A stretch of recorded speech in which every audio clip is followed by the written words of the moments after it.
এই পাম্পটা তারা মূলত এই আমরা যাওয়ার পরে তারা নিজেরাই দৌড়াদৌড়ি করার মাধ্যমে একটা গ্লাস ভেঙে গেছে, জাস্ট এতটুকুই। আর আমরা না এখানে কোনো ভাঙচুর করছি না, এখানে আমরা কোনো হুমকি দিছি। আমরা জাস্ট শুধুমাত্র তাদেরকে ব্যাপারটা জানানোর জন্য আমরা গেছি, কিন্তু তারাই ব্যাপারটাকে মিথ্যা অপবাদ দিয়ে আমাদের বিরুদ্ধে একটা অভিযোগ জানাইছে। দূরে যাওয়ার কারণ গেলাম বলে এখন যাইতে পারতেছি না, আমাদের সম্বন্ধে ইমার্জেন্সি কাজ ছিল আমাদের, সেটা করতে পারতেছি না, তেলও কেক বন্ধ করে দিচ্ছি। এই গাড়ি আছে রোসের গাড়ি, এখন আমরা এই যে গ্যাস নিতে আইছি, আমরা এখন গ্যাসও পাচ্ছি না, তেলও পাচ্ছি না। আমরা যদি আমরা গ্যাসে চালাই গাড়ি, আমরা যদি তেলও পাতাম তাহলে আমরা তেলও চালাতে পারতাম না। এখন আজকে আমাদের গাড়ি ভাড়াও দেবে না, ম্যাক্সে গাড়ি ভাড়া দেবে না, আমাদেরও রুজি মায়ের আজকে। পেট্রোল পাম্প করি, আমরা নিরাপত্তাহীন ভুগছি। এরা যে কোনো সময় আমাদের কর্মকর্তা কর্মচারীর উপরে হামলা চালাইতে পারে, এই বলে এরা ভয়ভীতিও দেখায় আসছে।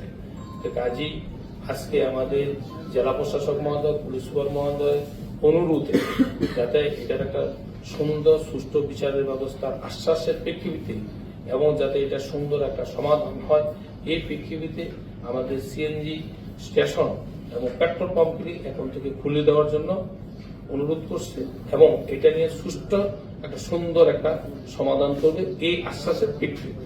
যারা করছে তাদের বিরুদ্ধে আইনগত ব্যবস্থা নেওয়ার প্রক্রিয়া শুরু হচ্ছে, সেটা হবে।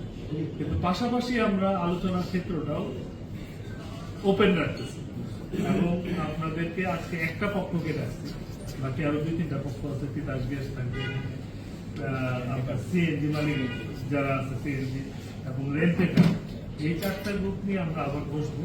কিন্তু তার আগে আমাদের তো জনদুর্ভোগ কমাইতে হবে। এখন জনদুর্ভোগ কমাইতে হলে পেট্রোল পাম্প যদি আপনার বন্ধ রাখতে হবে।